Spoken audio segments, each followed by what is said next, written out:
Hola, ¿qué tal? Muy buenos días y bienvenidos a En Contexto. Rita Valverde les acompaña. Hoy, 30 de diciembre, nos acercamos ya al fin de año. Mañana despedimos lo que ha sido este 2024, un año cargado de todo, de tanto noticias nacionales como internacionales. También esperando que haya sido un año para todos de mucho crecimiento personal y todo lo que han llevado adelante. Hoy, y al igual que la semana anterior, En Contexto iniciamos una serie de programas anuales y de resumen sobre los distintos temas importantes que hemos segmentado tanto en la política como en el ambiente. Hoy, por ejemplo, vamos a abordar el tema de la seguridad, que ha sido una constante durante todo el año aquí en nuestros micrófonos, en nuestros programas y también a través de nuestros distintos canales de Grupo Extra, tanto en el periódico como en la televisión. Sabemos que la seguridad es uno de los principales problemas y problemáticas que afectan a nuestra sociedad. Es una de las principales preocupaciones, así se ha dicho en distintas encuestas como la publicada por el CIEP y la seguridad es un tema que nos atañe a todos, pero también de la mano de la seguridad también ha estado, o vamos a hacer un repaso por toda la parte judicial, lo que ha significado los casos que ha llevado adelante el organismo de investigación judicial. Sabemos que también ha sido un año de bastante movimiento en este sector. Sin embargo, vamos a en unos breves minutos a empezar a hacer un repaso por esos principales casos. Vamos a empezar hablando, por ejemplo, de la entrevista que tuvimos hace unos días atrás en el programa con Evelyn Villarreal, quien es investigadora del Estado de la Nación, y con ella tuvimos una conversación muy importante e interesante sobre el estado de la seguridad del país. Recordar que el informe del Estado de la Nación es justamente eso, una fotografía de cómo está nuestro país en distintas situaciones. La seguridad ciudadana se ha convertido en una preocupación, tal y como lo comentábamos, prioritaria para toda la sociedad costarricense. Las estadísticas de homicidios son el principal causante de la crisis actual. Escuchemos la entrevista con Evelyn Villarreal, investigadora del Estado de la Nación, sobre el capítulo de seguridad que tuvimos hace unos días atrás aquí en los micrófonos de Extra Radio. Doña Evelyn Villarreal nos acompaña vía Zoom, coordinadora del capítulo sobre seguridad del Estado de la Nación, a quien le damos la bienvenida y le agradecemos por acompañarnos. Doña Evelyn. Hola, buenos días, ¿cómo les va? Es un gusto estar aquí.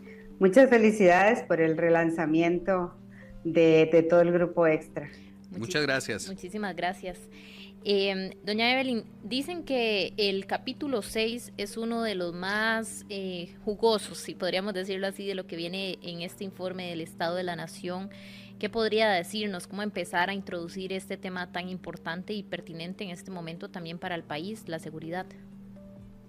Bueno, el Estado de la Nación todos los años trata de escoger un tema especial para su informe relacionado con la coyuntura, con qué es con dónde nos está apretando más el zapato, ¿verdad? Claro. Ese tema este año fue el de seguridad ciudadana.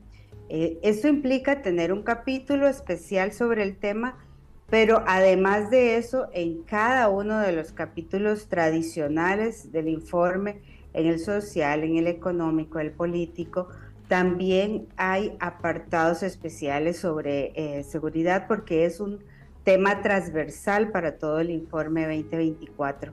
Este fue un tema, como ustedes saben, los temas del informe del Estado de la Nación se eligen también de manera participativa en un proceso de consulta, y bueno, no es de extrañar, ¿verdad?, que el tema de seguridad ciudadana haya salido como uno de los que más le preocupaban a las personas, y pues decidimos entrarle, digamos, a investigar qué había pasado, por qué estamos hoy en día en esta crisis de violencia homicida. Sobre todo, la crisis de inseguridad tiene que ver con el indicador de violencia homicida, ¿verdad? Uh-huh. Esto es muy importante, ese es el que se nos está disparando, el indicador de muertes, de homicidios. Entonces, pues queremos en este capítulo entender qué fue lo que pasó para que se nos disparara en los últimos años, Y además, una cosa muy importante es que este capítulo tiene un componente propositivo. Entonces, más allá de explicar qué nos está pasando, es también aportar a la discusión sobre qué se debería de hacer para detener, por lo menos contener un poco esta violencia y bueno, y ojalá revertirla a los niveles que teníamos antes. Claro. ¿Qué, ¿Qué es lo principal, el hallazgo principal? Bueno, yo entiendo que este capítulo va dividido en diferentes secciones. Sé que al inicio habla un poco más de la parte estadística. En la segunda parte o segunda sección, un poco de los principales factores de la inseguridad ciudadana. Pero, ¿cómo podemos traducírselo a la gente para entender ese diagnóstico o esa radiografía del país en tema de seguridad? Bueno, si quiere, empezamos por la parte del diagnóstico, de cómo estamos, ¿verdad? En el tema de homicidios. Y aquí hay dos hallazgos muy importantes. Uno es que, bueno, claramente aumentó, eso no es una noticia, ¿verdad? Todos sabemos, tenemos una tasa récord de homicidios. El año pasado tuvimos 906 homicidios al año. Esto nos pone, imagínense ustedes que este deterioro nos pone en el tercer lugar de la peor tasa de violencia homicida en Centroamérica, que ya de por sí es una región bien violenta, ¿verdad? Estamos solamente por debajo de Honduras y de Belice. Entonces, este fue un aumento muy importante para Costa Rica y para los niveles históricos que teníamos de menos de 10 homicidios al inicio de este siglo.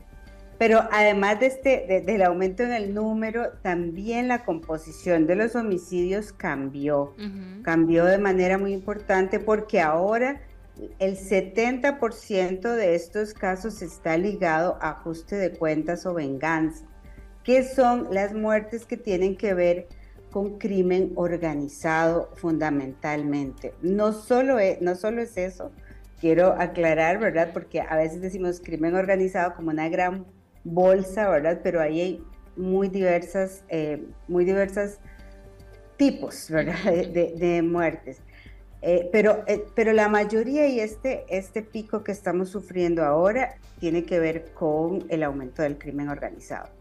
Y en tercer lugar, en la parte de diagnóstico, un hallazgo bien importante que hay que subrayar es que todavía está concentrado territorialmente este problema. No es que todo el país está bajo el mismo, digamos, la misma inseguridad y la misma tasa de homicidios. Este problema se concentra fundamentalmente en las costas y en el centro, en los cantones del centro de San José. Después de la pandemia, aumentó un poco más la concentración de homicidios en Guanacaste, por ejemplo, Santa Cruz pasó a ser un cantón de alta violencia homicida, pero siempre están como la parte de la zona atlántica, la parte del Pacífico Sur, el centro de San José y ahora se deterioró también algunos cantones de Guanacaste. Esto quiere decir que hay cerca de 11, 12 cantones, si lo queremos ver por distritos, son como 27 distritos de altísimas tasas de homicidios, pero no es un problema generalizado. Y esto es súper importante para el tema de la reacción y la respuesta, a dónde se tiene que concentrar territorialmente. Ok. Esto, bueno, es bastante fuerte, digamos, verlo de esta manera, decir que ocupamos el tercer lugar si lo vemos en Centroamérica y estar acostumbrados a que por años más bien fuimos como esa excepción. Creo que nos pone no solamente la función que hacen ustedes como el diagnóstico, sino una parte importante que es lo que viene. Y un punto de partida para que la solución o los problemas o las propuestas políticas públicas se generen a partir de estos detalles.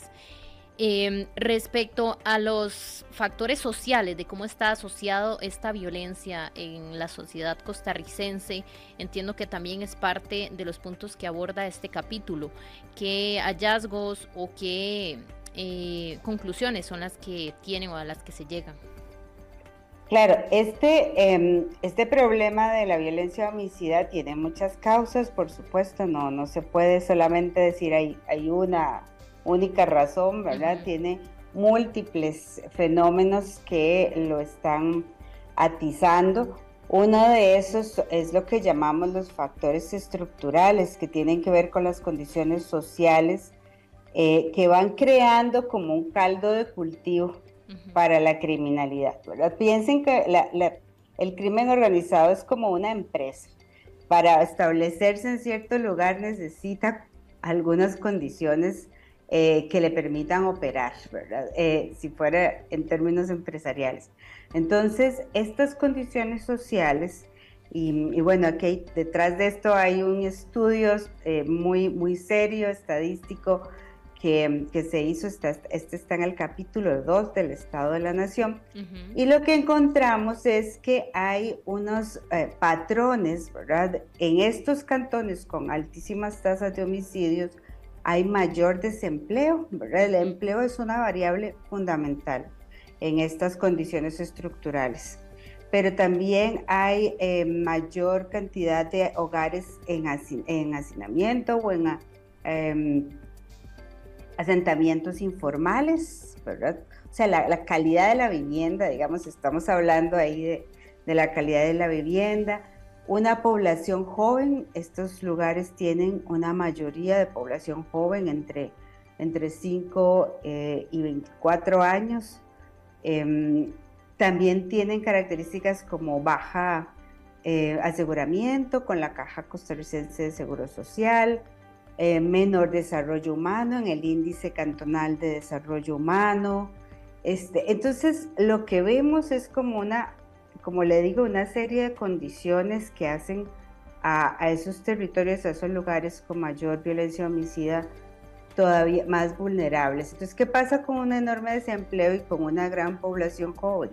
Bueno, esos son los primeros candidatos, digamos, a engrosar las bandas de crimen organizado por falta de otras oportunidades. Claro. Esto está entonces muy relacionado a los cantones con desempleo, las zonas donde hay mayor desempleo, donde hay una más fuerte inseguridad. Desempleo y hogares en asentamientos informales son de las dos variables más fuertes, de las dos condiciones que nos salieron más fuerte asociadas a los cantones de mayor homicidio y también la concentración de población joven. Okay. Que esto tiene que ver con una estadística que no dije al principio, pero de estas personas que están muriendo, las víctimas de esta crisis de violencia homicida son mayoritariamente hombres, ¿verdad? Hombres jóvenes entre 17 y 35 años son la mayor cantidad de estas víctimas. Ok, hay una, también a lo largo del capítulo entiendo, hay una sección de buenas prácticas para enfrentar la violencia homicida, dice relacionada con el crimen organizado. ¿Nos puede ampliar sobre estas buenas prácticas a las que llegan o se debaten en este informe? Claro, hicimos una búsqueda muy exhaustiva de literatura, de experiencias internacionales y nacionales también, porque también tenemos buenas prácticas acá en Costa Rica, para saber qué estaba funcionando. O sea, qué les ha funcionado a los países o a los lugares donde han logrado bajar significativamente su tasa de homicidios, qué han hecho, ¿verdad? Para saber, no inventar el agua tibia, ¿verdad? Sino que saber por dónde empezar, qué ha resultado efectivo. En términos de prácticas nacionales, tenemos 3 sobre todo que se pudieron evaluar y valorar muy positivamente, como son los centros cívicos de paz, ¿verdad? Que es todos, no sé si los conocen, son como lugares, centros comunitarios donde se hace educación por la paz, se hace una cultura de resolución alterna de conflictos. Además son lugares seguros para la juventud de ese lugar. Uh-huh. Está también la estrategia Sembremos Seguridad del Ministerio de Seguridad Pública, que es una estrategia que trata de unir a todos los sectores en un territorio específico y hacer acciones coordinadas, ¿verdad? De manera intersectorial y con mucha participación de la comunidad. Estos están también las iniciativas del OIJ o de la Fuerza Pública en conjunto cuando intervienen ciertos lugares, ¿verdad? Cuando van y están por 2 semanas en mega operativos, les llamaban, ¿verdad? Uh-huh. Esos también tuvieron buenos indicadores de resultados. ¿Cuál es tal vez ahí el punto débil de estas buenas prácticas nacionales? El tema de la sostenibilidad, ¿verdad? Que tiene que ver con los recursos, con si se logra mantener esto a lo largo del tiempo, porque no es solo ir e intervenir una vez al año, ¿verdad? Sino que esto tiene que tener sostenibilidad a lo largo del tiempo. En Contexto, resumen anual. Escuchábamos a las declaraciones que teníamos con la investigadora y coordinadora del Estado de la Nación, Evelyn Villarreal, quien nos hablaba del panorama de este año que viene con la investigación de seguridad. Y en este marco también tenemos todo lo que ha venido pasando en el ámbito judicial con los distintos casos que se han llevado a cabo. De hecho, hace unos días el OIJ llevó a cabo la premiación anual de los mejores casos cerrados para el 2024. El caso, por ejemplo, Critias fue el más destacado. Vamos a escuchar esta información de nuestro compañero Cristian Fallas, que había elaborado para el noticiero Extra TV Canal 42, sobre el resumen de estos principales casos que atendió el organismo de investigación judicial. Es la premiación anual de los mejores casos cerrados por la Policía Judicial en este 2024. El más destacado fue el llamado caso Critias, donde se detuvo a Tony Peñarrussell, alias Laté, cuyo grupo se detuvo gracias a más de 30 allanamientos. Se le liga con casi 80 homicidios solo en la provincia de Limón, e incluso con exagentes judiciales reclutados para desarrollar conocimientos tácticos. Se les decomisó, entre otras cosas, casi 100 armas de fuego, vehículos de alta gama y dinero en efectivo. El baño de sangre contra la banda de los hondureños, conocida como la H, inició tras el asesinato, según el OIJ, de alias Ratón en una finca en Bananito de Limón. Representa el esfuerzo de todo un grupo de investigación durante meses ante un grupo criminal que se fue modificando en el tiempo, se fue aprovechando algunos espacios en la provincia de Limón, generando mucha violencia y generándonos a nosotros un gran desafío para la investigación. Fueron meses arduos de trabajo de todas las partes de investigación, desde la recolección de indicios, a la hora de levantar los cuerpos, análisis criminal, inteligencias, el esfuerzo de los compañeros, donde las jornadas fueron arduas, donde el impacto criminal que ellos tenían nos hacían a nosotros un gran desafío día con día.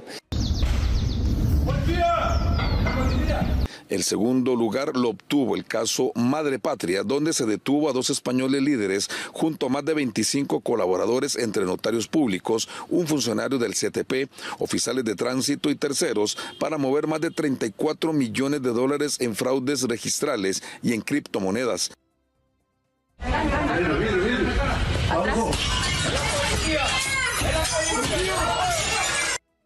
El tercer reconocimiento fue del caso conocido como Piazza, donde se desarticuló un grupo narcotraficante internacional liderado por los hermanos Estupiñán. Fueron detenidas 12 personas, se les decomisó, entre otros, millonarios bienes, 24 propiedades y más de 3 millones de dólares.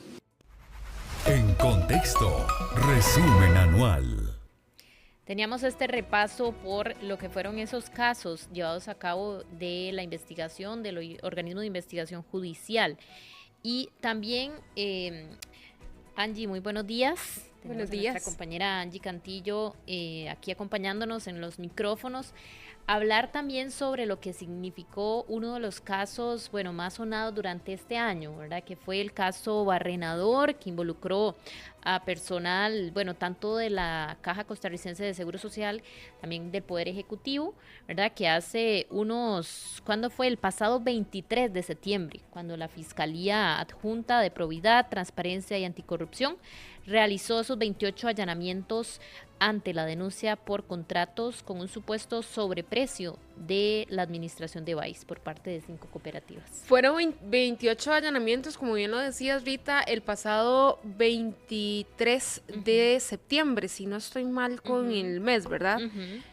Sí, mes de septiembre, cuando me parece a mí todos nos despertábamos con la noticia de un allanamiento en la casa de la, en ese momento, presidenta de la Caja Costarricense de Seguro Social, doña Marta Eugenia Esquivel, y que justo ha sido uno de los casos que hasta la fecha sigue dando muchísimo de qué hablar, con una Marta Esquivel y parte de la Junta Directiva de la Caja suspendida aún, ella que fue ya removida oficialmente de su cargo, ya hay otra persona que no ocupa el puesto de la presidencia de la Caja, y una Junta Directiva de la Caja que quedó pues bastante débil, con muchísimos señalamientos todavía, en medidas preventivas que todavía están en curso a la espera de que se resuelva la investigación. Vamos a escuchar precisamente la información que resume cómo fue todo el momento de las detenciones y también quiénes eran los detenidos en primera instancia.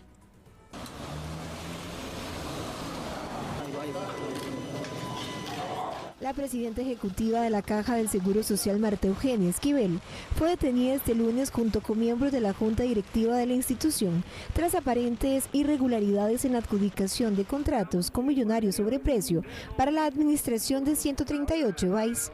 En total detuvieron a 8 personas en 28 allanamientos que realizó la Fiscalía de Anticorrupción y el Organismo de Investigación Judicial en San José, Alajuela, Cartago, Heredia y Punta Arenas. Los detenidos son Marta Eugenia Esquivel, presidenta ejecutiva de la Caja, quien fue detenida en Pérez Celedón, pues al momento de las diligencias no se encontraba en su apartamento, ubicado en Barrio La California. María Isabel Camareno, representante del Estado. Jorge Porras López, representante del Estado. Seirit Rojas Serna, vicepresidenta de la Junta Directiva. Johnny Gómez Pana, representante de Patronos. María de los Ángeles Gutiérrez Brenes, gerente general e interina. Roberto Quiroz Coronado, exdirectivo de la Junta, y Jorge Luis Araya Chávez, exdirectivo de la Junta Directiva. A todos los investigan por influencia contra la hacienda pública, tráfico de influencias y prevaricato. Aquí se denunció una injerencia directa de la Junta Directiva de la Caja para adjudicar una licitación en detrimento de una que llevaba más de 2 años de estar en curso. Con esta nueva licitación se causa un perjuicio al Estado de más de 12.400 millones de colones al año. Resulta ser que hay un contrato realizado en el año 2021 con una vigencia de 4 años y este fue cancelado, anulado y modificado por un nuevo contrato en el cual se amplían los plazos. Además de eso también cambian los montos que se tienen que pagar. Al respecto, el Departamento Financiero de la Caja Costarricense del Seguro Social rechazó la posibilidad de que se ampliaran los plazos y también rechazó la posibilidad de que se aumentaran los costos, siendo que lo usual, según este departamento, es que anualmente se reconozca un incremento del 2 al 3% por un tema de costo de la vida y de la inflación. Sin embargo, en el nuevo contrato, los montos que se generaron superaban al 33% de aumento versus el contrato ya aprobado y cancelado en el año 2021. En apariencia, los funcionarios, sabiendo el perjuicio económico que sufriría la institución, aprobaron el contrato dejando de lado los criterios técnicos. Resulta ser que con los montos que ahora se está pagando de más, en apariencia, un total de 1.033 millones de colones por mes, siendo que al final del año el monto que se está pagando de más respecto al contrato aprobado en el año 2021 es de prácticamente 12.400 millones de colones. El Ministerio Público indaga sobre el plazo de contratación del servicio adjudicado. Esta investigación reviste mucha importancia, sobre todo porque se están disponiendo de muchos recursos públicos, más de 12.400 millones de colones al año. Esto va a afectar tanto el bolsillo de los costarricenses como el sistema de salud en donde definitivamente va a haber un detrimento al pagar precios excesivos. Por su parte, la institución destacó que están colaborando con las autoridades. Se han abierto las oficinas que han resultado de su interés. Se ha facilitado el acceso a dispositivos digitales donde ellos están buscando pues, información que debe ser relevante para este tema. Efectivamente, el caso atañe a la adjudicación de la tercerización de servicios en el primer nivel de atención. Durante este lunes también allanaron varias oficinas de las cooperativas de salud como Acemeco, Copesalud, Copesain y Copesana, así como las oficinas centrales de la Caja del Seguro Social. En Contexto, resumen anual. Teníamos un repaso por lo que fue este caso Barrenador, que como decíamos, Angie, realmente continúa toda la investigación y todas las medidas también cautelares que se tomaron en su momento, tomaron algún tiempo para incluso determinar que la expresidenta, bueno, en este momento no está ejerciendo. Ella se le suspendió del cargo por 6 meses y sin goce de salario. Esa decisión incluso tomó bastante tiempo. De hecho, hoy en nuestro periódico de impreso y también digital, usted lo puede encontrar en la página web, viene una serie de personajes o de caras que han sido destacadas durante este año por su labor, y precisamente la del día de hoy es don Randall Zúñiga, director del organismo de investigación judicial. Que bueno, acá muy interesante porque el dato que tal vez muchos no sabían, nosotros tampoco lo sabíamos, era que había sido parte de un equipo de fútbol y que bueno, esto es una de sus pasiones. Aquí incluso muy interesante se cuenta cómo tiene don Randall decorada su oficina con adornos alusivos también al mar, ¿verdad? Sí, porque él es de Punta Arenas. Entonces, bueno, parte de esas cosas que muchas veces no vemos, de esas caras que están en los micrófonos o que están en las noticias diariamente en este espacio. Incluso también aquí se hace mención al caso Barrenador. Y don Randall Zúñiga dice que esta institución, el organismo de investigación judicial, ha llevado a cabo detenciones no solamente, bueno, de políticos, de ministros, incluso diputados que ya no ejercían, porque justamente esta es la labor que realiza el organismo de investigación judicial y que precisamente por eso los poderes deben de estar tan definidos.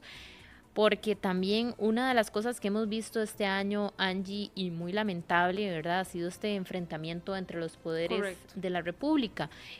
A esta labor que al final de cuentas no solamente significa asuntos políticos personales, como muchas veces se puede tomar, sino que es parte de la labor que ellos tienen que ejecutar y, les guste o no, ¿verdad?, se generan molestias entre los poderes de la República. Sí, dicho sea de paso, Rita, don Randall Zúñiga, que justo con este caso que hablábamos, del caso Barrenador, fue también quien se llevó la atención de la prensa y también del ojo público en general por la manera en cómo transportaron en ese momento a doña Marta Esquivel, que fue, como le decimos popularmente, en una perrera. Y la gente decía, bueno, ¿cómo la van a llevar en una perrera si es la presidenta de la caja? ¿Cuáles eran los protocolos? Se cuestionó en un momento si había sido más que todo un tema por un show mediático, si era parte de un protocolo. Recuerda a don Randall salir casi que por 3 días seguidos en todos los medios de comunicación diciendo de que era el protocolo a seguir, de que era una ciudadana más y como tal se trataba de esta manera. Se cuestionó mucho el tema de doña Eugenia, si por ser una persona ya mayor, etcétera, pero bueno, fue sin duda uno de los cuestionamientos que yo creo que más se le hizo a don Randall Zúñiga en ese momento, y bien lo decía usted, creo que esta relación entre Fiscalía, OIJ y Poder Ejecutivo la hemos visto más fraccionada que nunca con esta administración de don Rodrigo Chávez. A don Randall Zúñiga se le ha cuestionado muchísimas decisiones. Él ha sido muy directo también al pedir presupuestos, por ejemplo, a la Asamblea Legislativa, al Poder Ejecutivo.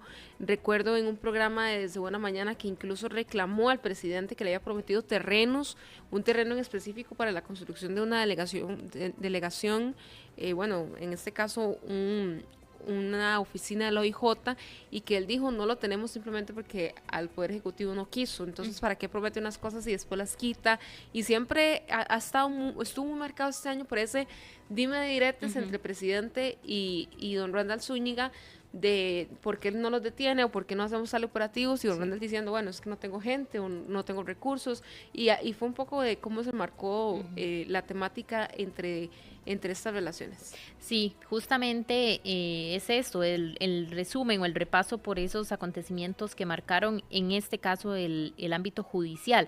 Y de hecho, antes ya de ir a corte comercial, tenemos aquí para que ustedes estén pendientes, porque durante estas ediciones van a ir saliendo esas caras del 2024, que por ejemplo hoy en la portada de Diario Extra viene también Ligia Madrigal, que fue la primera mujer costarricense en llegar a la cima del Everest. También tenemos a Sherman Whitty, tenemos a Rocío Aguilar, al fiscal general, tenemos a Marta Costa, a Marta Eugenia, también quien ocupaba el cargo de presidenta de la Caja. Así que bueno, toda esta información ustedes la podrán ver acá en Diario Extra y también en el portal digital. Vamos a un corte comercial, ya casi regresamos. En Contexto. Estamos de regreso, 10:36 de la mañana. Estamos haciendo un repaso y un recuento por esos temas que fueron importantes durante este 2024. En la primera parte hablábamos de lo que tenía que ver con la seguridad y la parte judicial, también todas esas investigaciones que se llevaron a cabo. Y en esta segunda parte queremos abordar el tema económico, porque sin duda también ha sido importante todas las decisiones que se han dado y todos los cambios también con la política que ha llevado a cabo el presidente Rodrigo Chávez.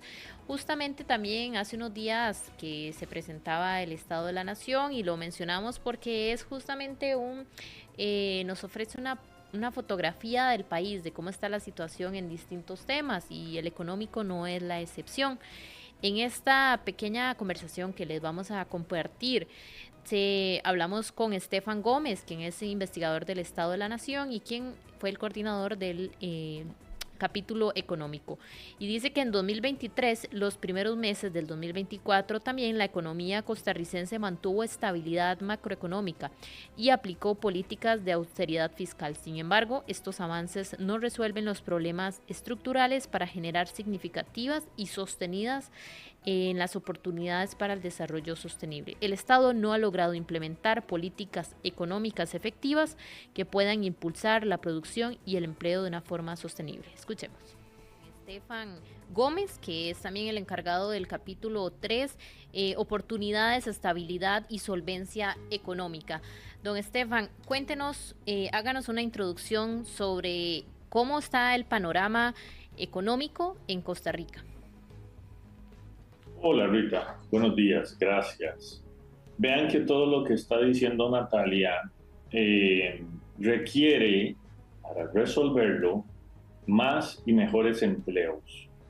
Y eso es muy importante. ¿Cómo hacemos y generamos más y mejores empleos? Generando mayor desarrollo económico, teniendo una economía en el país que permita crecimiento tanto en el centro del país como en las zonas fuera del centro del país, costas. Y ese es el gran tema con la economía. Lo que nos estamos dando cuenta es que este país está teniendo crecimiento económico. Estamos creciendo al 5%. Ese es un buen crecimiento para América Latina. Entonces, tenemos crecimiento económico, y cuando vamos a ver cómo es que se están repartiendo, digamos, los beneficios de ese crecimiento, nos damos cuenta que tenemos una dualidad, una división en la repartición de esos beneficios. Esa división es producto de que nuestra economía también está dividida en dos grandes motores, ¿verdad? Uno más grande que el otro, dicho sea de paso. Entonces, un motor de la economía, el más grande, se llama régimen definitivo. ¿Qué hay ahí? Todos los empleos, empresas, comercios que están vinculados al agro, a manufactura, a servicios tradicionales de este país, el comercio. Ahí está el 89% de la producción de este país. Que es una gran proporción. Y ahí se emplean prácticamente 9 de cada 10 personas en economía interna, para consumo interno. Eso se llama el régimen definitivo. Ese motor, que es el más grande, está creciendo en un 4%. Está creciendo, por dicha, pero quisiéramos que creciera más. Después hay otro motor que representa el más o menos 15% de la economía.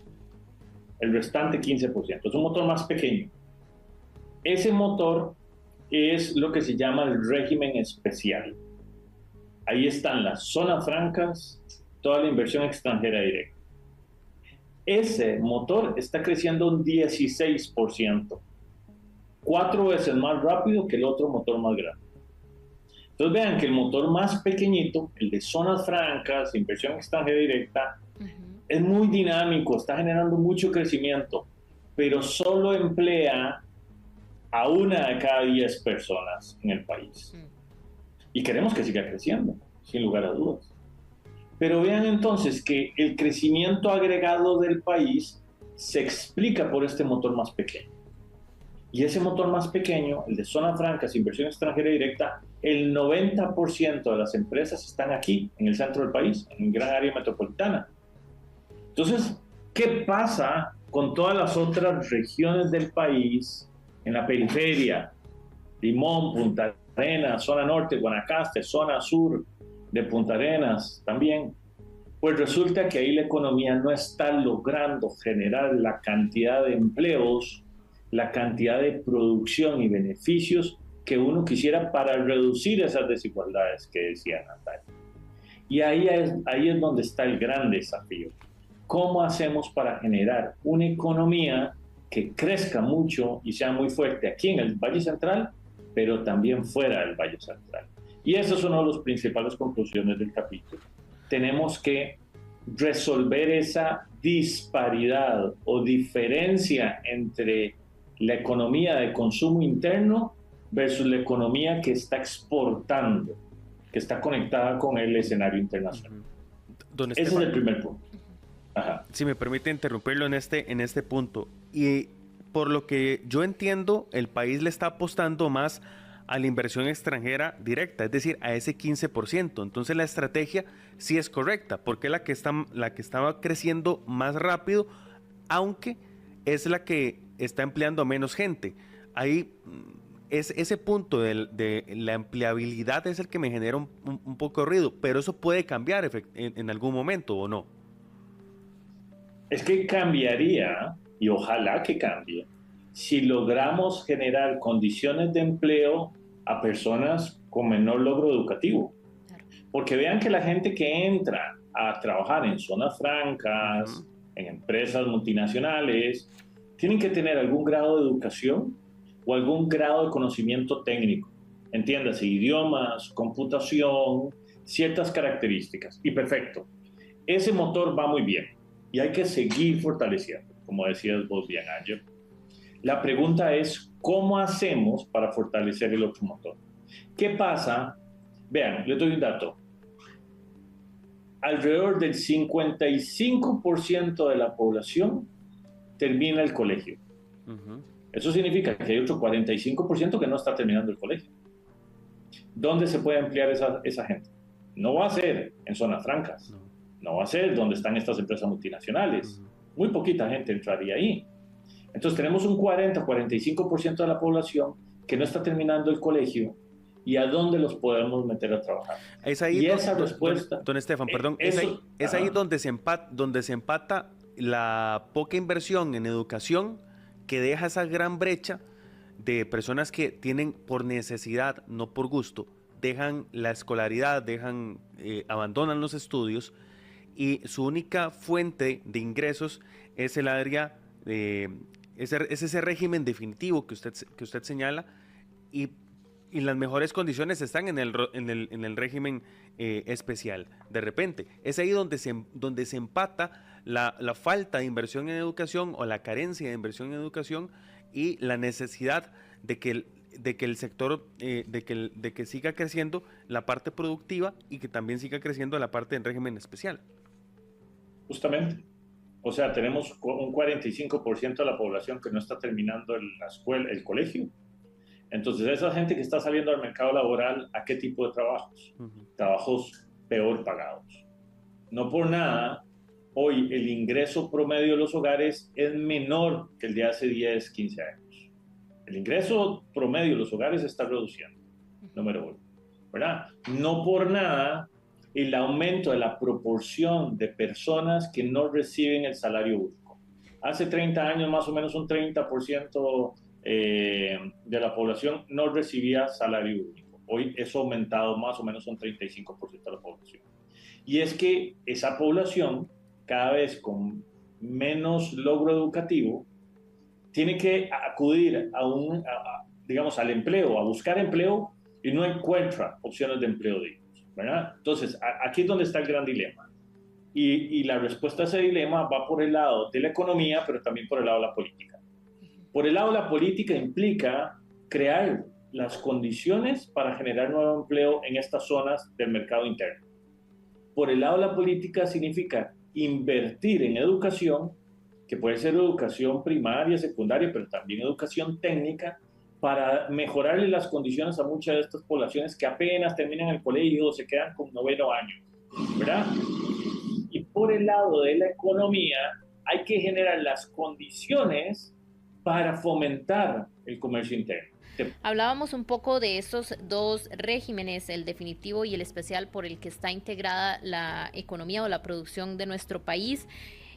Nos señalaba que hay un crecimiento y que todavía viene más o va a seguir creciendo el régimen especial, que tiene que ver con las zonas francas y que de momento conforma un 15% de esta producción en el país. Sin embargo, hay un espacio todavía importante hacia donde tenemos que movernos como país. Y bueno, creo que aquí también está toda la capacitación, toda la profesionalización y toda esta formación que implica pasarse, o que este régimen, que como ya usted bien lo señala, está ahí la infraestructura, está ahí el capital, están ahí las empresas. Sin embargo, el talento, que somos nosotros como país, debemos estar también alineados a esa formación. Y es ahí donde se evidencia lo que decía doña Natalia al inicio, donde no hay una mancuerna, donde no hay unos esfuerzos que lleven a la misma línea. Si este es el sector que más está creciendo, que ¿verdad? En el que el gobierno está apostando, pues proyectemos a los estudiantes, proyectemos a la población para que se coloque en este lugar, porque es el que está creciendo más. No hay ese trabajo en equipo que lleve a que le sumemos al sector que más está dejando en el país. Correcto. Y además, don Estefan, usted antes de ir a la pausa nos comentaba sobre la parte política. Si no me equivoco, estábamos en ese rubro, para continuar un poco con la conversación que dejamos en pausa. Correcto. Gracias, Rita. Entonces, la pregunta es, ¿cómo hacemos para que tanto la economía interna como la economía que está vinculado a el comercio internacional crezcan y generen retribución a todo el país? Estábamos hablando de eso. Entonces yo les decía que hay como dos grandes cosas. Uno, hay que generar más y mejor empleo fuera del Valle Central. Y por ahí hay varias opciones. Una es llevemos nuevas empresas, llevemos parques empresariales y dinamicemos la economía local. Pues resulta que para eso necesitamos programas que lleven nuevas y mejores empresas o nuevos negocios fuera del Valle Central. Fuimos a revisar los programas de fomento productivo que tiene el Estado en diferentes ministerios. Revisamos el Ministerio de Economía, revisamos el Ministerio de Comercio Exterior, revisamos a Procomer, y fuimos a ver alrededor de 13 programas de fomento productivo. Y nos dimos cuenta que solo uno de esos programas tiene una estrategia territorial. Es decir, está viendo cómo se mueve la economía allá en Guanacaste, pero también en el sur, en la zona Caribe, en la zona Pacífica. Solo uno. Y ahí es donde decimos que el Estado puede hacer más. El Estado puede estudiar mejor cómo dinamizar la economía allá por Golfito, pero Buenos Aires de Punta Arenas, la zona del Caribe, qué pasa con la zona de la Cruz, qué pasa en Opala. Me explico. El Estado tiene mucho más que hacer. En Contexto, resumen anual. Teníamos las declaraciones y la entrevista que compartimos con Estefan Gómez, investigador del Estado de la Nación, sobre el capítulo económico. Y antes de ir a nuestra segunda pausa comercial, 11 de la mañana, vamos también a hablar brevemente, Angie, de todo lo que está pasando con el sector de salud, ¿verdad? Porque también ha tenido la mira mucho en estos últimos meses con la famosa crisis de especialistas. Sí, recordábamos que para la primera quincena de diciembre se iba a dar la renuncia masiva de especialistas con la intención de ser contratados a partir del 15 de enero con el esquema de salario global. Aquí hay dos aristas. Por un lado, la renuncia de aquí iban a ser más de 90 especialistas que nos dejaban literalmente manos atadas en los hospitales más importantes de nuestro país, como el Hospital México, el de Heredia, el Calderón Guardia, San Juan de Dios, que iban a ser de los más afectados, y los especialistas que mantenían defendían su hipótesis de ser despedidos para luego ser contratados. Eso se manejaba incluso hasta una semana antes del día que habían dicho que iban a renunciar. Luego sale la ministra Mari Munive a decirles que si renuncian, pues que Dios los acompañe, porque no los van a volver a contratar, porque es ilegal lo que estaban haciendo, y se abrió la posibilidad de incluso traer especialistas extranjeros. Recuerdo que hasta anuncios en redes sociales publicaba el Ministerio de Salud llamando a especialistas internacionales, y el que queda en medio de todo esto, en el limbo, como siempre, el que paga los platos rotos, que no debe, son los usuarios. Gente que espera hasta un año por una cirugía, llega a un hospital y le dicen no lo vamos a operar porque no tenemos al especialista, porque no hay gente, etcétera, etcétera, y otra vez esa gente a lista de espera, que es otro tema aparte, pero que al mismo tiempo se relaciona un poquito con el tema de los especialistas, a la lista de espera, que en lugar de disminuir, crecen cada vez más. Si bien algunos especialistas se quedaron todavía en la caja, unos sí cumplieron su promesa de renunciar, y hay otros que están todavía en veremos. Sí, esto todavía está, como dice usted bien, Angie, los afectados, yo creo que es apenas lo que estamos empezando a ver. Yo creo que esto todavía lamentablemente puede escalar más. Y precisamente tenemos unas declaraciones de una entrevista que hacían días atrás nuestros compañeros del programa Desde Buena Mañana. Conversaban con la ministra de Salud, doña Mari Munive, sobre este tema tan importante y sobre las medidas también que está tomando el ministerio. Así es que vamos a escuchar brevemente. Bueno, primeramente, como para hacer una recapitulación de todo lo que ha sido el seguimiento en estos días, pues desde el martes de la semana pasada, la Caja Costarricense de Seguro Social emitió una declaratoria de emergencia institucional justamente por lo que es la carencia de especialistas o la escasez de especialistas debido a las renuncias que han venido dándose paulatinamente durante el año y que se exacerbaron ahora en este mes, y por el anuncio que han hecho que a partir del 15 muchos de estos especialistas también se iban a unir a estas renuncias. De ahí que al día siguiente nos emitieron un informe en el cual había algún grado, digamos, de afectación y un listado de las especialidades que salieran, pero todavía faltaba de alguna manera evidenciar parte de la información que requeríamos y que ya habíamos de alguna manera adelantado. ¿Adelantado cómo? 2 semanas previo habíamos lanzado lo que era el lineamiento justamente para abordar este tipo de contingencias, y la semana pasada lanzamos el Plan de Recurso Humano en Salud, 2 instrumentos importantes que no tenía este país y que de alguna manera van a llegar a alinear lo que es el abordaje del recurso humano en salud en general en Costa Rica, y que esperamos que al mediano o largo plazo brinda frutos, pero que desafortunadamente ahorita tenemos una crisis que es la escasez de este recurso humano tan importante y que tenemos que subsanarla. ¿Cómo? Bueno, inicialmente se les dio un ABC. Este ABC en el lineamiento viene dando pautas sobre lo que es hacer un chequeo de lo que son los servicios críticos, cuáles ha sido la afectación de estos, cuáles han sido las estrategias, donde ahí se sugería movilización de personal de otras áreas para poder subsanar a este recurso humano, telemedicina, entre otras maneras de contratación a externos por los productos o los procesos que de alguna forma nos están brindando, y como último eslabón tener el recurso humano especializado, pero de otro lado. De ahí que han ido abordándose una a una todas estas líneas de trabajo y hemos ido en acompañamiento con esto. Ya el día de ayer, justamente porque se han dilatado un poco los informes de afectación y porque el fin de semana sabemos que hay una presión mayor en los sistemas de salud debido a que se trabaja con la guardia y ya per se la caja tiene de base una deficiencia de especialistas.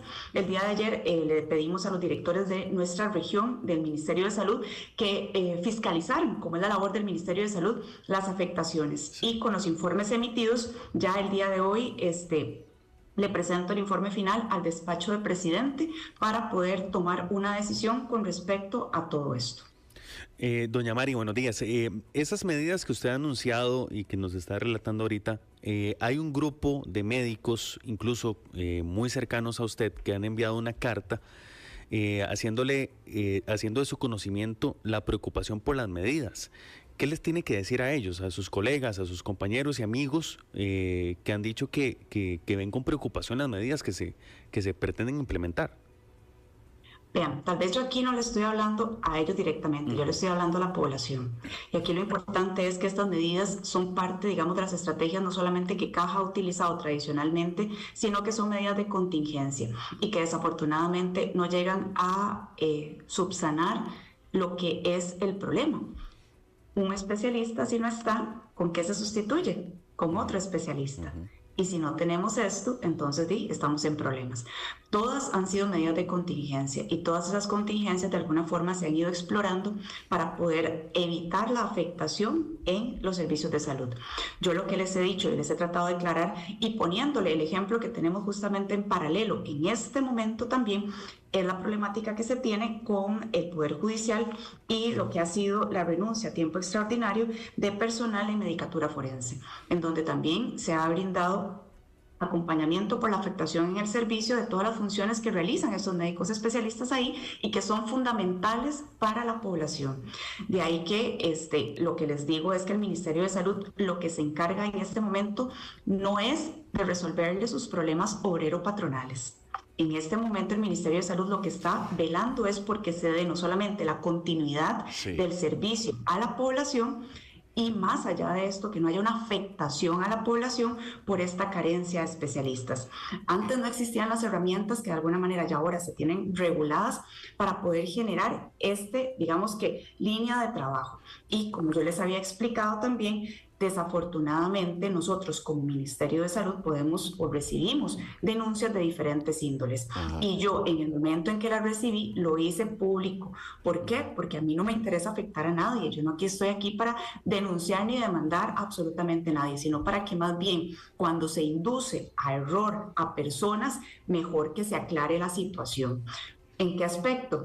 En que de alguna forma se tenía por dado de que si el médico especialista renunciaba a la plaza y un mes después era recontratado sin mediar concurso en su misma plaza y pasaba automáticamente al salario global, estaban haciéndolo bien. Y recibimos esa denuncia. Y ahí mismo nosotros dijimos, por Dios, esto no está bien, no es legal. Es más, si se lanza un concurso y en ese concurso nadie postula y vuelve a quedar en su misma plaza tiempo después, en donde es recontratado, pues sí, obviamente se encuentra la documentación legal para probar eso. Pero no hacerlo de esa manera, ellos mismos se arriesgan a generar un problema que para ellos va a ser legal. Pero, ministra, me asalta una pregunta. Primero, se ha dicho que no todos renuncian porque quieran volver. Es decir, que ahí sí hay un hueco tremendo en el sentido de que si no hay con quién reemplazarlo, se va a generar, porque muchos de ellos, no sé el porcentaje, pero se habla de un buen número de ellos que no renuncian para no volver a la caja. Y segundo, ese fraude de ley que usted dice, si el médico que renuncia pretende volver a la caja, quien lo contrata es quien comete el delito. Es decir, es la caja la que estaría cometiendo el delito a recontratar a alguien que cometió, según usted, esa falta. Digamos que no según yo, presuntamente estoy diciendo y mencionando lo que por una denuncia anónima me transmitieron. Nosotros tenemos la Auditoría General de Salud, entonces inmediatamente yo lo que hago es activar la Auditoría General de Salud para que empiece a, digamos que solicitar información y poder aclarar esto. Porque perfectamente puede no ser cierto o perfectamente pueden haber diferentes responsables ante esta actuación. Eso ya lo veremos cuando termine esta auditoría. Ahí también yo lo hago público y notorio porque hay mecanismos al interno de cada una de las instituciones para que esto se evidencie. Cada una de las direcciones de los hospitales tiene su departamento de recursos humanos. Ellos son los que se encargan de gestionar esto. Ahí es donde justamente el viernes de la semana pasada yo les solicité en una reunión que tuvimos, de las que hemos tenido varias durante la semana pasada y esta misma, pero el viernes lo tuvimos con la Comisión Nacional de Emergencias y con los compañeros de caja, cuál es el listado de las personas que de alguna forma habían renunciado y que habían sido de alguna manera puestos sus... digamos, sus nombramientos, sus currículos, sus vacantes en el portal de recursos humanos que tiene la caja, porque era importante saber que se había hecho este paso de abordaje, que es un llamado nacional. ¿A qué me refiero? Bueno, si yo digo que no tengo, pero me guardo las plazas o de alguna forma no socializo de que tengo estas vacantes y hay personas que puedan estar interesadas en la periferia y no son contratadas, pues bueno, entonces realmente hay un faltante o no hay un faltante. Pero ministra, entonces yo necesitaba evidenciar eso. Lo que pasa afuera también nos importa. Latido Global por Extra Radio. La información y voz. Extra Radio. En contexto, resumen anual. Para continuar con nuestro resumen anual y de los temas importantes que hemos abordado tanto acá en micrófonos como en nuestras distintas plataformas de Grupo Extra, queremos hacer un repaso por esta entrevista que tuvimos con don Carlos Melegatti, director de la División de Sistemas de Pago del Banco Central, sobre la implementación del pago electrónico en los autobuses, porque a inicios de diciembre, 1.151 buses de la gran área metropolitana ya permitían a los usuarios pagar sus pasajes de forma electrónica. La proyección es que para finales del 2025, los cerca de 3.000 autobuses que operan en la GAM estén equipados con el sistema de pago electrónico. Escuchemos. Esto es como usted bien dice, ¿no? De que fue un tema de una planificación de muchísimo tiempo, de muchos años. El proyecto de pago en el transporte público tiene como el crecimiento del árbol de bambú, ¿no? Usted sabe claro que el bambú echa raíces durante varios años. Y entonces ahí está echando raíces, digamos, además pasa años y de repente empieza a crecer a 2 centímetros por año, por día o 5 centímetros, dependiendo de la variedad del bambú. Así es un poco el proyecto de pago en el transporte público. Tenemos desde el año 2018 que la Junta Directiva del Banco Central aprobó los presupuestos, desde ahí empezar a construir todo desde cero, de contratar las personas, de aprender cómo automatizar un sistema de pago en una industria tan compleja como la industria del transporte, porque es una industria muy, muy compleja, claro, con retos importantes. En Costa Rica hay 350 empresas, digamos, ¿sí? 5.000 buses que transitan por todo el país. Después nos pusimos retos muy importantes como no tener que comprar una tarjetita exclusiva del transporte para el transporte, sino utilizar las mismas tarjetas de débito y crédito que tienen los costarricenses en la mano. Tenemos más de 10 millones de esas tarjetas emitidas, y entonces hay elementos, digamos, que hacen que este proyecto sea muy, muy complejo. Pero bueno, estamos en esa etapa, ¿no? De que ya el bambú va creciendo y se va mostrando. Estamos en la etapa ya de masificación, fuimos creando las condiciones y ya estamos conectando, digamos, empresas.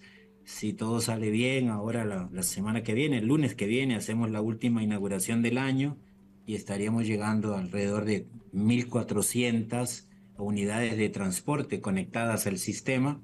Eso es casi el 30%, digamos, de las unidades totales. Y pusimos una meta de primero hacerlo en San José, en el área metropolitana de San José, donde se hace el 50% de los viajes. 50% de los viajes totales del país se hacen en San José. Si ya vamos al gran área metropolitana, que abarca de Paraíso a San Ramón, es el 80%, y el 20% es en el resto digamos, del país. Entonces, tratando de ir de donde se hacen más viajes a donde se hacen menos viajes, digamos, ¿sí? Claro. Entonces, eso es un poquito, digamos, lo que llevamos, y la verdad es que este proceso de incorporar empresas prácticamente fue en este segundo semestre del año, donde ya se ve muchísima más penetración del pago electrónico.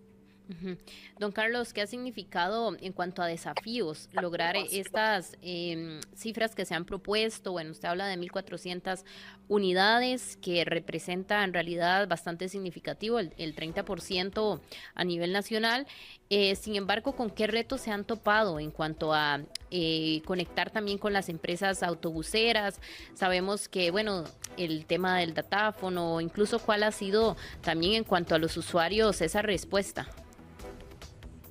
Sí, bueno, es una excelente pregunta realmente, porque lo tiene todo. Tuvimos que ganarnos la confianza, digamos, de los operadores del transporte, de los reguladores del transporte también.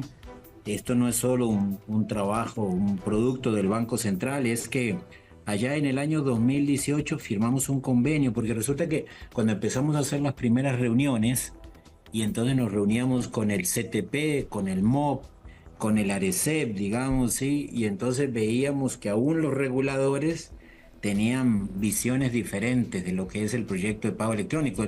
Esta industria, aunque funciona, digamos, como un sistema, no había en el pasado hecho sistema que los ponga a todos a interactuar de la misma forma.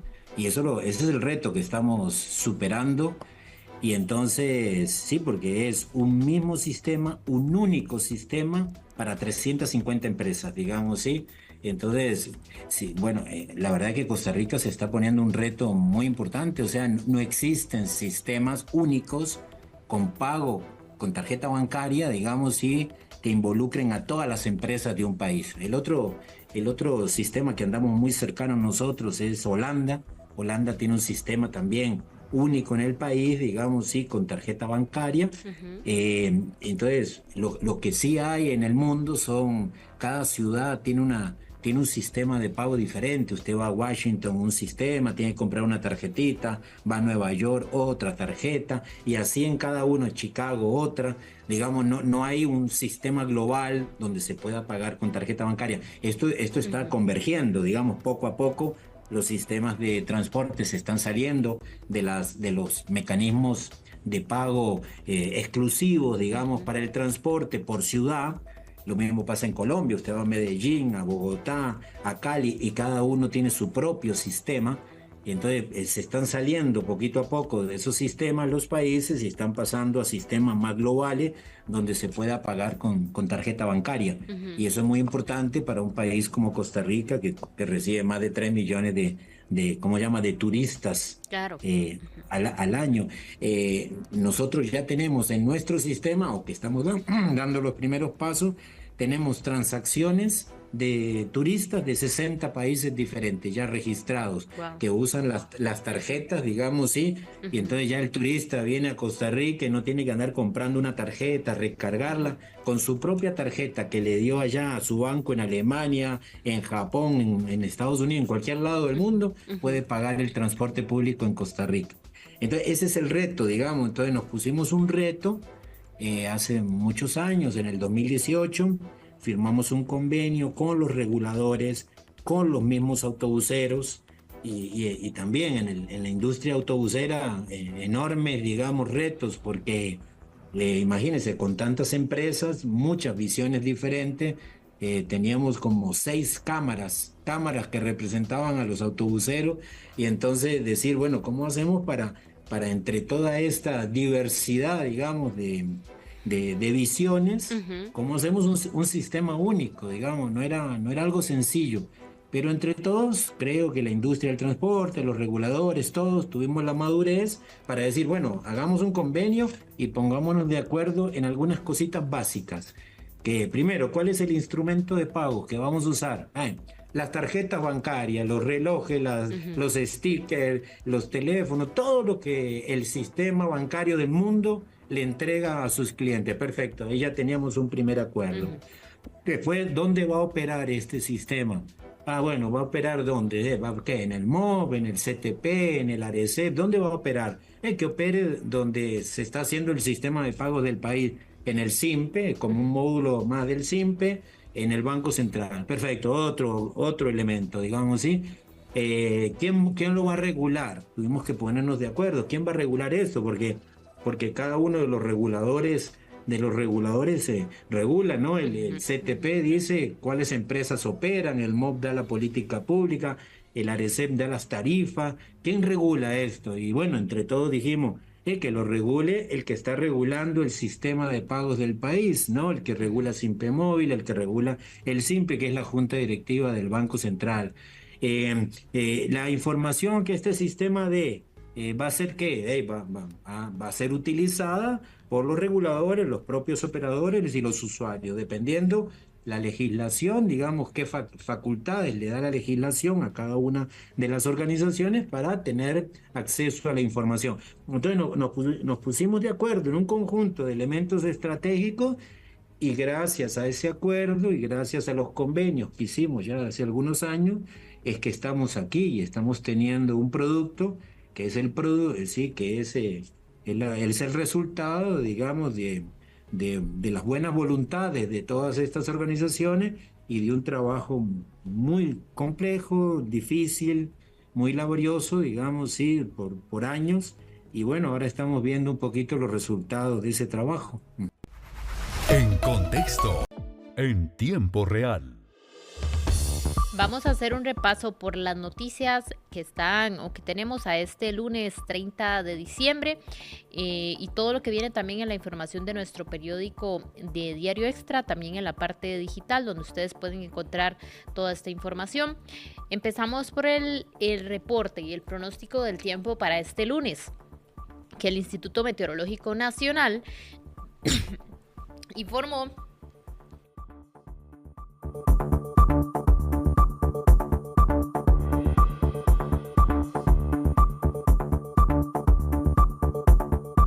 En contexto por Extra Radio. El Instituto Meteorológico Nacional informó que este lunes la zona de convergencia intertropical mantendrá su influencia sobre Costa Rica, generando condiciones climáticas variables en distintas partes del país. Según prevén los expertos en meteorología, así estará el tiempo para durante el día. El día iniciará con nubosidad parcial o total en la mayor parte del territorio. Se anticipan lluvias con mayor probabilidad de la península de Nicoya, así como en el Pacífico Central y Sur, con énfasis en los sectores costeros. En la zona montañosa, las precipitaciones podrían presentarse en forma de lloviznas. También durante la tarde y primeras horas de la noche, durante la tarde y el inicio de la noche se espera un cielo con nubosidad parcial a mayormente nublado, acompañado de chubascos aislados en varias áreas del Pacífico. Adicionalmente, el Valle Central, la zona norte y las zonas de la montaña del Caribe podrían experimentar lluvias de carácter ocasional. Tenemos también información sobre este reporte que tenemos para la construcción. Tenemos una nota de nuestro compañero Rolando que tiene que ver con la caída en el sector con la construcción. Él nos amplía de este estado y esta información en esta nota. Con un porcentaje de decrecimiento de casi un 10%, el segundo semestre representó una caída en términos de construcción en el país. San José y Alajuela han sido las provincias con mayor actividad en el sector, acumulando el 27% y 23% del total de metros cuadrados tramitados respectivamente. Con respecto al 2024, llevamos en este momento un comportamiento, digamos, positivo. El primer trimestre con un crecimiento importante. Ya para el segundo semestre se nota pues alguna, digamos, desaceleración en la actividad de la construcción. Un poco más del 10% de crecimiento en intención de construcción. Sin embargo, ante estas cifras de la capital y también Alajuela y Guanacaste, destaca en contraste Limón. Pues las provincias que más construyen en este momento son San José, Alajuela, Heredia y Guanacaste, contrastando con Limón, que es la provincia donde menos estamos construyendo y donde incluso se nota una caída importante de la construcción con respecto al año anterior de más de un 23%. A nivel político se impulsó proyectos que benefician la construcción. Sí, bueno, hemos hecho un esfuerzo muy grande, principalmente en el tema de vivienda, que era un tema importante para que las personas que son de clase media pudieran tener oportunidad de acceder en un segundo bono, inclusive también, que es muy importante para poder brindar esas oportunidades. Entre enero y julio del 2024 se gestionaron aproximadamente 4.5 millones de metros cuadrados para construcción, lo que representa un crecimiento del 28% en comparación con el mismo periodo del año anterior. En Contexto por Extra Radio. Y bueno, este fin de semana también se dio a conocer o se llevó a cabo el mayor sorteo o el sorteo de consolación. Este premio que reparte 300 millones de colones por emisión con 25 millones de colones por cada fracción. El número seleccionado fue el 49 con la serie 773. El sorteo se realizó este domingo 29 de diciembre y el premio salió a las 7:34 de la noche aproximadamente. El tercer premio de importancia fue el número 57 con la serie 551, el cual paga 25 millones de colones por entero. De momento se está a la espera de los resultados y de las personas que vayan a ir cambiando estos números que fueron favorecidos. También en otras noticias y como parte de la información que le brindamos para esta temporada, viene en nuestro periódico del día de hoy los consejos para enfrentar la cuesta de enero, la famosa cuesta de enero, después de todas las compras y el movimiento comercial que hubo durante el mes de diciembre. Estas son algunas de los consejos que usted puede tomar y aplicar, tener en consideración. Realizar o tener un presupuesto realista. Se debe analizar los ingresos y los gastos, así como de cuánto dinero se dispone para poder identificar las prioridades y los gastos innecesarios. Evitar nuevas deudas en este periodo es crucial. No adquirir compromisos financieros que puedan aumentar la presión económica y hacer más difícil la cuesta. También aprovechar las promociones, comprar de manera inteligente, buscar ofertas y descuentos en productos esenciales, así como en los útiles para la entrada a las clases. También es importante que pueda cortar esos gastos hormigas, identificar esas pequeñas compras diarias que afectan su presupuesto sin que se dé cuenta, tal como el café, los snacks o los postres. Eliminar suscripciones innecesarias, una buena oportunidad para repensar servicios no indispensables como suscripciones a streaming de películas, series o música. Preparar alimento en casa. Cocinar en casa es más económico que comer afuera. Además puede planificar menús económicos, lo que le permite reducir aún más los gastos. Muchos útiles del año anterior pueden usarse nuevamente. Si el salveque está en buen estado, no compre otro, igual con zapatos y camisas. También, si puede posponer viajes vacacionales, visitas al veterinario, suscripciones al gimnasio o compra de cualquier bien, déjelos para febrero. Mantener la calma.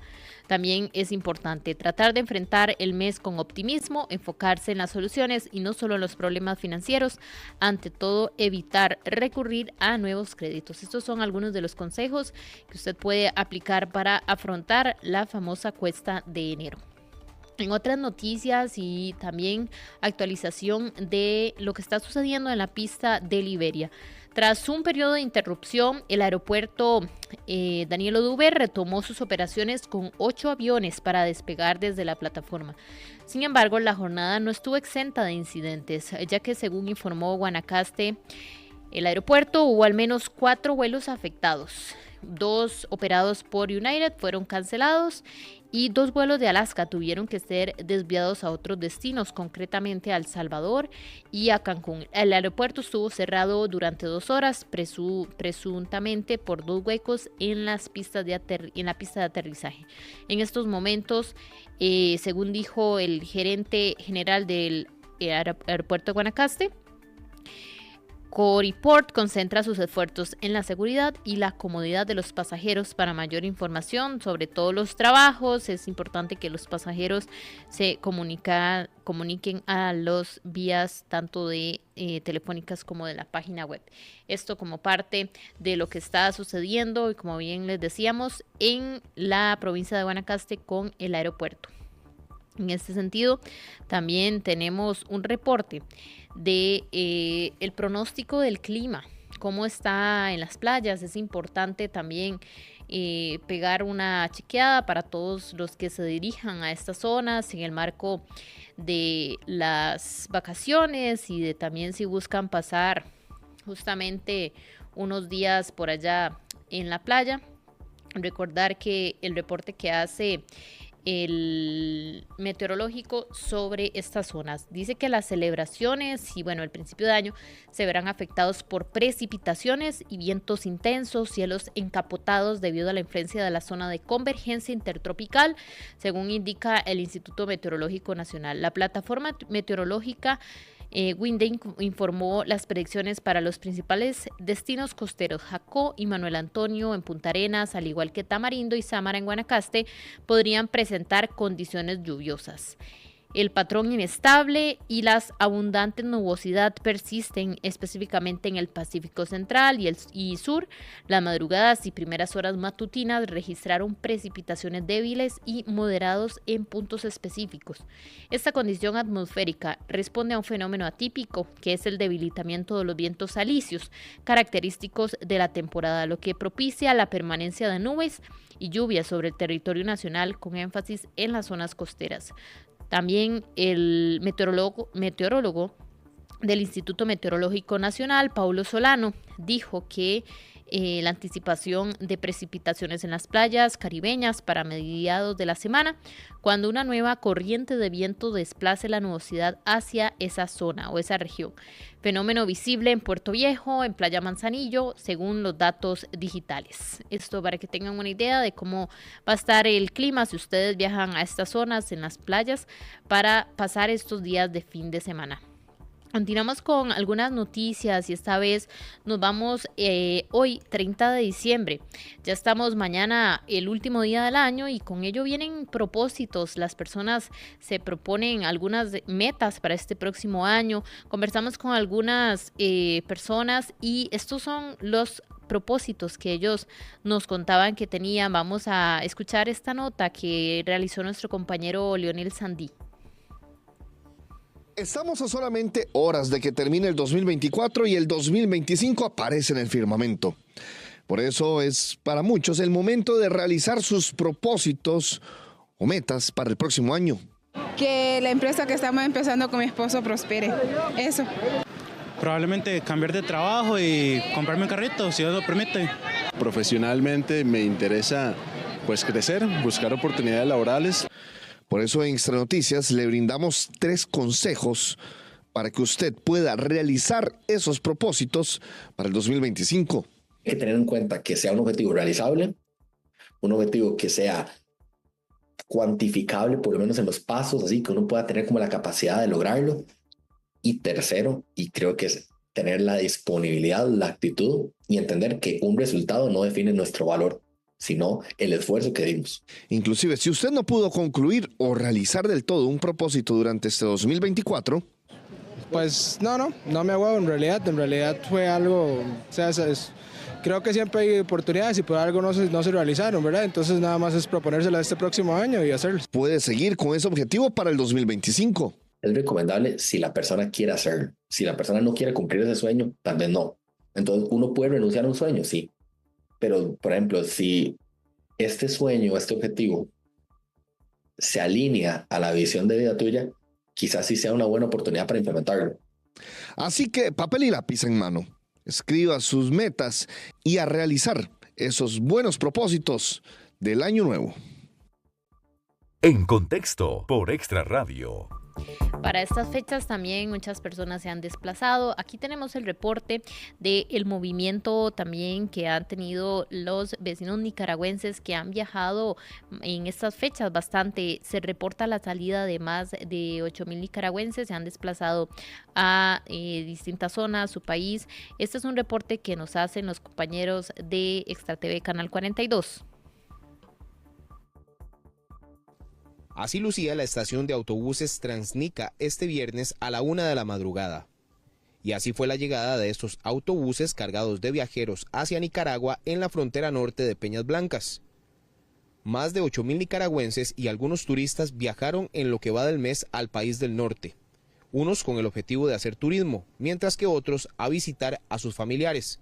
Durante estos días hemos movilizado alrededor de 8,000 personas hacia la tierra pinolera, desde el 21 hasta el 24 se movilizaron cerca de 500 personas diarias, y ahora pues también tenemos una movilización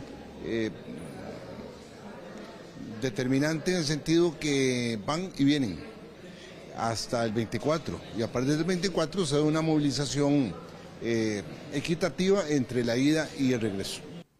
Durante estas fechas, la salida de nicaragüenses de territorio nacional se acrecienta. La mayoría aprovecha para llevar regalos a sus familiares. Hace ya años atrás llevaban electrodomésticos muchísimos, incluso ya usados, y hoy día se pueden ver algunos electrodomésticos nuevos de paquete en sus cajas. Efectivamente ellos aprovechan para llevar ropa, pacas de ropa, una serie de vestimentas, y que en Nicaragua pues no siempre las hay. El servicio de Transnica se mantiene de manera ininterrumpida, por lo que si usted viaja hacia Nicaragua puede valorar utilizar este medio de transporte. En Contexto por Extra Radio. Y pasamos también a lo que ocurre en carretera, lamentables pleitos o peleas que continúan sucediendo en las distintas zonas. En esta nota informativa que vamos a escuchar, nuestro compañero Alberto Cuadra nos amplía sobre la situación de estos problemas que se presentan en la carretera. Este es uno de los últimos ocurridos en San Rafael de Alajuela. Cada día es más común ver cómo los choferes se pelean en carretera, se gritan, se amenazan, se golpean los vehículos, se pegan entre ellos y en ocasiones la situación se vuelve aún más grave, al punto de que uno mata a otro. Son identificados, pueden darse a la fuga, huir o son de difícil detección. Y en todo caso habría que presentar la denuncia. Son épocas en que las autoridades judiciales no están trabajando con su personal pleno. Vuelven esto una situación mucho más compleja. Los diputados consideran que hay un vacío en la legislación porque actualmente la ley de tránsito no considera ni sanciona actos como peleas o agresiones entre conductores o pasajeros. Pero eso podría cambiar muy pronto. En muchos casos los involucrados son reincidentes, por lo que también hay un vacío en la reeducación de los conductores. El sistema de administración de justicia en Costa Rica tiene una gran deuda precisamente con las víctimas. Si bien es cierto, en Costa Rica, bajo nuestra legislación, existe el principio de inocencia en el cual nadie es culpable hasta que un tribunal demuestre lo contrario, pero una persona que lleva reiteradas pasadas, estamos hablando de 3, 4 pasadas por situaciones delictivas, le está demostrando sobradamente tanto a las autoridades como al sistema de administración de justicia que esa persona literalmente no tiene por qué estar fuera de las cárceles. Las autoridades proponen que la policía de tránsito pueda detener a los conductores, peatones, pasajeros y cualquier otra persona que impida, obstruya o dificulte el tránsito vehicular. También el movimiento de los peatones debido a su participación en actos violentos y se niegue a acatar la orden de las autoridades policiales. Por día se atienden hasta 18 pleitos en carretera y parqueos. En Contexto por Extra Radio. Hablando de las carreteras y toda esta época que se viene de desplazamientos hacia lugares vacacionales, es importante también que todos los conductores tomen nota sobre la importancia que tiene el kit de seguridad. En esta nota le ampliamos. Este equipo básico es un requisito indispensable para circular en el país y su incumplimiento puede derivar en multas y sanciones por parte de las autoridades de tránsito. Es importante que los conductores siempre mantengan el kit de seguridad que se solicita en la ley de tránsito, el cual consta de un extintor, el cual tiene que estar al día, no puede estar vencido, triángulos y el chaleco. Uno de los elementos esenciales es un extintor de incendios en buen estado. Además, se recomienda llevar herramientas básicas, linterna, guantes y un botiquín de primeros auxilios, además de tener las condiciones óptimas en su vehículo. Revisar primero las llantas, que tengamos un desgaste uniforme y además que la llanta no haya llegado al testigo, o sea, que todavía tenga vida. La segunda es los frenos, que tenemos que revisar, que tengamos un desgaste, que no tengamos desgaste excesivo en las fibras y que además estén limpios y que no estén sonando. La tercera cosa es ver todo el tema de la visibilidad, que esto tiene que ver con que las luces estén funcionando, que las escobillas funcionen. Estos artículos y medidas no solo ayudan a afrontar imprevistos, sino que también promueven la seguridad tanto del conductor como de otros usuarios de la vía. En Contexto, por Extra Radio. Y el comercio, la Cámara está preocupada por un incremento del contrabando en distintos productos, pero también esto refleja una debilidad en las normas de control aduanero. Escuchemos. En la Cámara de Comercio de Costa Rica externaron su preocupación luego de que el Observatorio de Comercio Ilícito indicara un aumento en el contrabando de cigarrillos, licores, así como de outlets, y por los cuales destacan controles aduaneros débiles. Según indica la Cámara de Comercio, el contrabando de cigarrillos que no son sometidos a controles de calidad y tampoco están en la ley de control de tabaco se estableció un 47%. El aumento del consumo de productos ilícitos llegó a prácticamente el 50%, es decir, 5 de cada 10 cigarrillos que se consumen en el país provienen del contrabando. Además, en temas de licores, hasta noviembre se incautaron 564,000 unidades de bebidas alcohólicas ilícitas, un incremento del 47% con respecto al mismo periodo del año pasado. Las incautaciones de la fuerza pública aumentaron en prácticamente un 50% con respecto al año anterior, y esto nos habla de una mayor presencia de licor de contrabando en el mercado. En el caso de los outlets, señalan la Contraloría General de la República que hay débiles controles aduaneros, con errores en el registro de importaciones y exposición de contrabando y desvío de mercancías. Este tema está muy relacionado a la problemática de inseguridad que vive el país, pues las organizaciones criminales que se encargan de vender estos productos están ligadas al narcotráfico, y es por esto que es urgente que atendamos la problemática. Según el Observatorio de Comercio Ilícito, hasta noviembre se habían incautado 22 millones de unidades de producto por parte de la Policía de Control Fiscal. En Contexto, por Extra Radio. Y también, bueno, haciendo un repaso por otras noticias, hoy, lunes 30 de diciembre, tenemos que la Defensoría registra 961 denuncias por problemas municipales.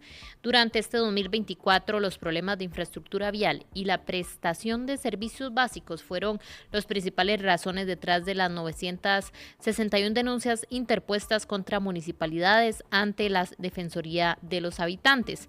Esto, según los datos de la Defensoría, el incumplimiento del derecho a la movilidad e infraestructura vial encabezó las quejas con 120 denuncias relacionadas con el mal estado o la ausencia de calles, aceras y barreras de acceso a espacios públicos.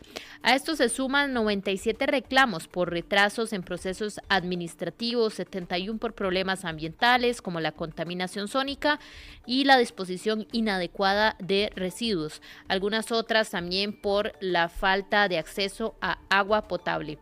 La Municipalidad de San José acumuló la mayor cantidad de denuncias con 92 casos, seguidas por Pérez Celedón, Alajuela, Punta Arenas y Cartago. Según la Defensoría, estas cifras evidencian problemas presupuestarios y de planificación en los gobiernos locales, además de una persistente cultura centralista que dificulta la transferencia de competencias y recursos hacia las municipalidades. Y también para ir Finalizando esta sección de noticias nacionales, vamos a conversar sobre un documental que se llama Parenting sin pantallas, en la que la neuropsicóloga Karina Castro participó. La exposición habla sobre la desmedida disposición a electrónicos. Vamos a escuchar unos breves minutos antes ya de despedirnos sobre este pequeño documental. Bueno, dura 9 minutos 31 y la experta señala que esta adicción puede derivar problemas grandes como déficit de atención, ansiedad, pubertad precoz, tendinitis, miopía y alteraciones emocionales. Es importante porque aquí ella habla sobre los 5 reglas claves conocidas como las 5 nunca que todo papá y mamá deben tener presente para proteger a los menores. Por ejemplo, nunca 2 horas antes de dormir. La luz azul de las pantallas dificulta la conciliación del sueño y afecta el descanso. Escuchemos brevemente parte de este documental. ¿Qué pensarías si te dijéramos que si le das esto a tus hijos, le estás dando drogas? No. En lo absoluto le daría drogas a mi hijo. Yo no quiero eso para mi niño, o sea, de verdad que es una droga. Estoy de acuerdo. No es exagerado afirmar que cuando un padre le da una pantalla a un niño es como darle droga, que está socialmente aceptada.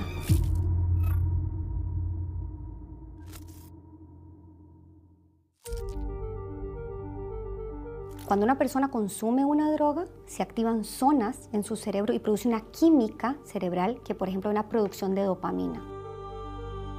¿Qué es dopamina? Es un neurotransmisor que nos lleva a querer más de eso que me dio gratificación inmediata. Cuando una persona consume cocaína, heroína, anfetaminas, alcohol, pasa esto. Cuando un niño está enfrente de una pantalla, tiene shots de dopamina y lo lleva a buscar más. Altera el desarrollo de órganos y sistemas, por ejemplo, la vista, el sistema neuroendocrino, el sistema cardiovascular y hasta el sistema inmunológico. El cerebro de un niño, cuando nace, no está completamente desarrollado. Se ve la diferencia de un niño que no ve televisión a un niño que lamentablemente sí la ve. Tenemos saturadas las consultas de niños con retraso de lenguaje, porque los niños no están hablando a tiempo. Tenemos saturados los diagnósticos de déficit de atención, entonces los niños están sobremedicados. Tenemos niños con malos diagnósticos de autismo, porque de pronto con las pantallas los niños están dejando de socializar y algunos profesionales deciden que porque no hay contacto visual y porque no hay socialización tiene autismo. Entonces son malos diagnósticos. Bueno, esta es la información, este documental que pueden encontrar en nuestra página digital, Parenting sin pantallas. Esta información importante para que usted la vuelva a repasar. 11:58 de la mañana, ya nos despedimos. Esperamos que ustedes terminen de pasar un muy bonito lunes y se preparen ya para mañana, al último día del año.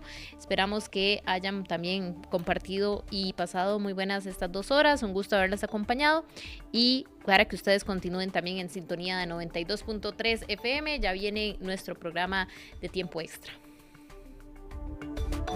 Sus opiniones nos importan tanto como las nuestras y las de los expertos.